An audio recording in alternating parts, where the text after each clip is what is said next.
Welcome to Games From Folktales, a podcast that mixes historical research and tabletop role-playing settings. I'm your host, Timothy Ferguson. This week, Goethe and the Bride of Corinth. This is the first of a series of episodes on ballads from Goethe. The poem given here is based on two ancient Greek stories. The story's core is Machaontes and Philemon from Phlegon's Book of Marvels. In that story, the bride is not obviously a vampire. She's a member of the ambulant dead, but she claims to have caused her lover no harm.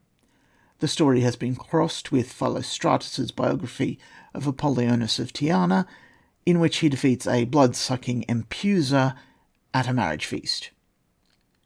We have already covered a different approach to that story in an earlier episode. Keats, in his poem Lamia, has far more compassion for the dead girl. The text that follows needs a few clarifications. Hymen is the name of the god of marriage. The early church forbade cremation as a pagan practice. The Catholic position formally changed in 1963.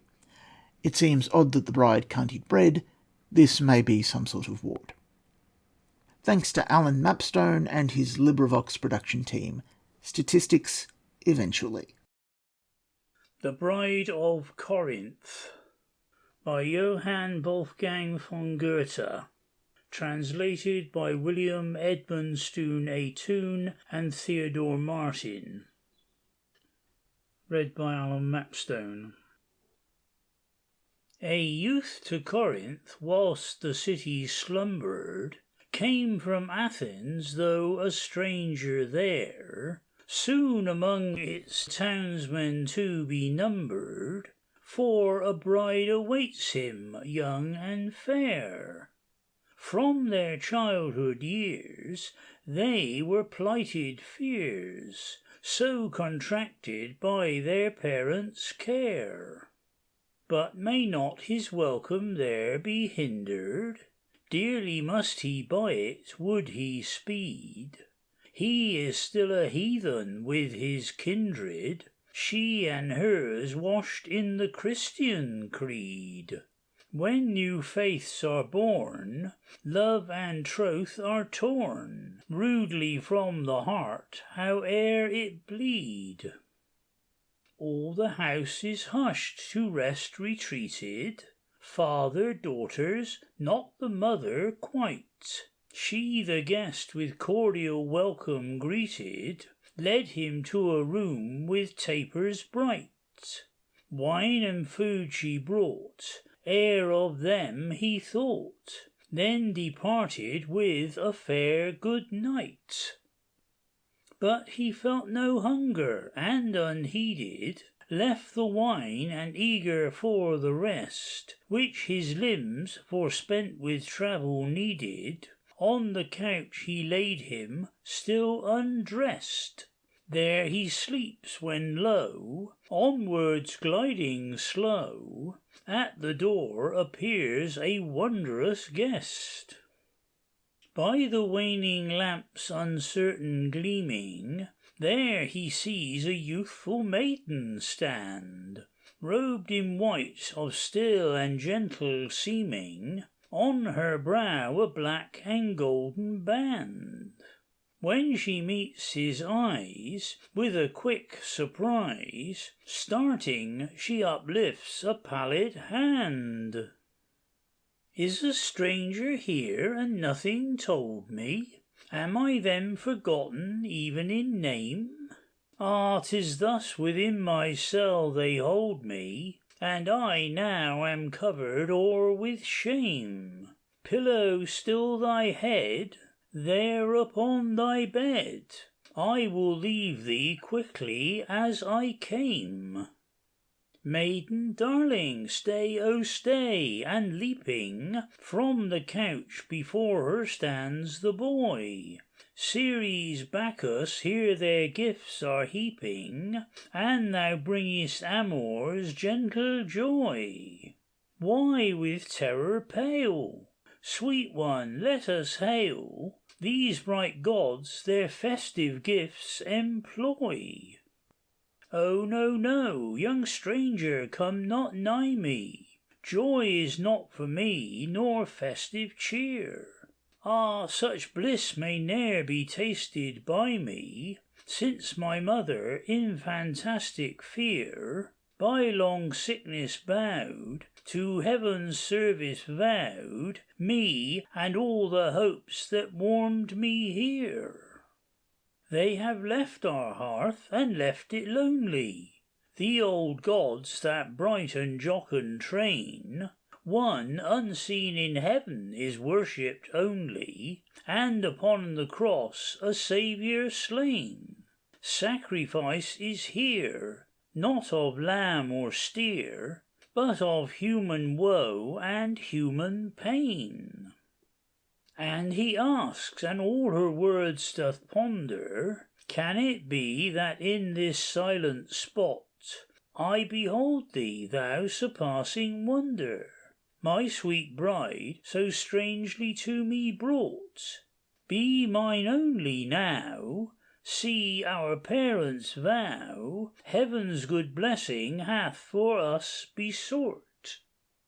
No, thou gentle heart, she cried in anguish, 'tis not mine, but 'tis my sister's place. When in lonely cell I weep and languish, think, oh think of me in her embrace.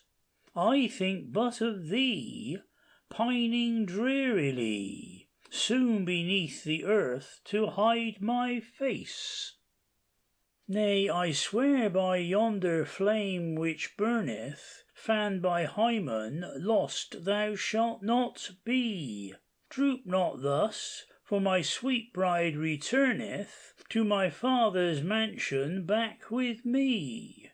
Dearest, tarry here, taste the bridal cheer, for our spousal spread so wondrously. Then with word and sign their troth they plighted. Golden was the chain she bade him wear, but the cup he offered her she slighted. Silver, wrought with cunning past compare. That is not for me.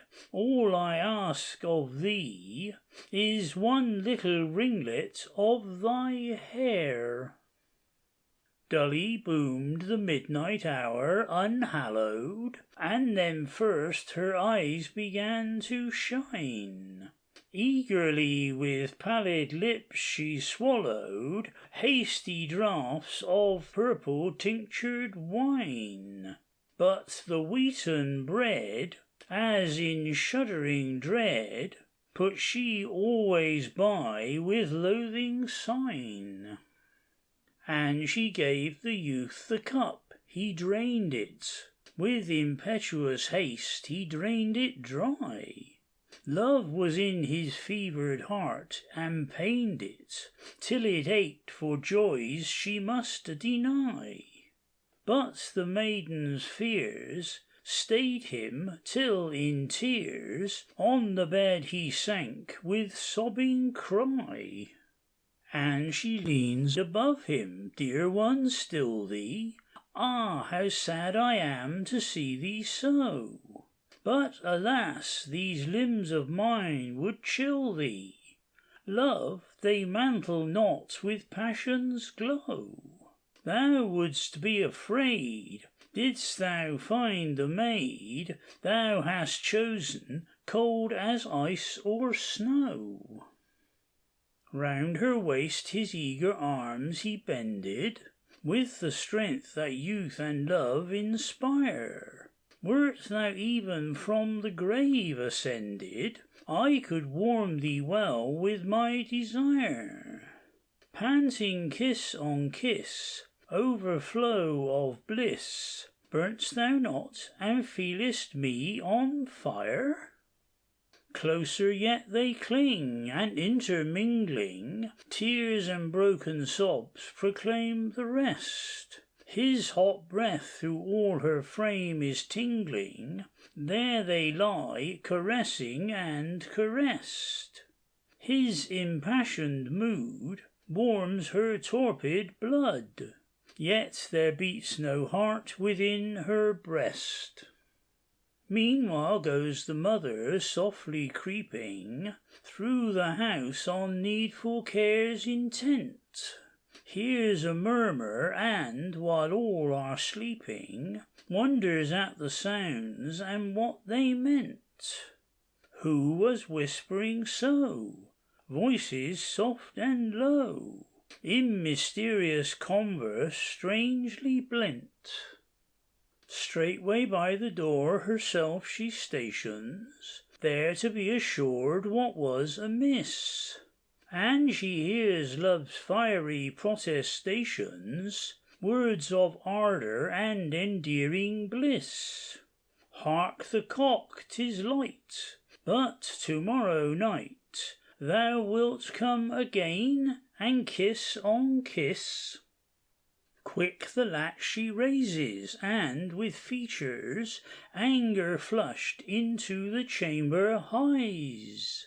Are there in my house such shameless creatures, minions to the stranger's will? She cries. By the dying light, who is't meets her sight? God, 'tis her own daughter she espies. And the youth in terror sought to cover with her own light veil the maiden's head, clasped her close, but gliding from her lover, back the vestment from her brow she spread, and her form upright, as with ghostly might, long and slowly rises from the bed. Mother, mother, wherefore thus deprive me of such joy as I this night have known? Wherefore from these warm embraces drive me? Was I wakened up to meet thy frown? Did it not suffice that in virgin guise to an early grave you brought me down? Fearful is the weird that forced me hither from the dark heaped chamber where I lay. Powerless are your drowsy anthems, neither can your priests prevail, howe'er they pray. Salt nor lymph can cool where the pulse is full. Love must still burn on, though wrapped in clay. To this youth my early troth was plighted, whilst yet Venus ruled within the land. Mother, and that vow ye falsely slighted at your new and gloomy faith's command. But no god will hear, if a mother swear, pure from love to keep her daughter's hand. Nightly from my narrow chamber driven, come I to fulfil my destined part, him to seek to whom my troth was given, and to draw the lifeblood from his heart. He hath served my will, more I yet must kill, for another prey I now depart. Fair young man, thy thread of life is broken, human skill can bring no aid to thee. There thou hast my chain, a ghastly token, and this lock of thine I take with me. Soon must thou decay, soon wilt thou be grey, dark although tonight thy tresses be. Mother, hear, oh hear my last entreaty, let the funeral pile arise once more. Open up my wretched tomb for pity, and in flames our souls to peace restore. When the ashes glow, when the fire sparks flow, to the ancient gods aloft we soar.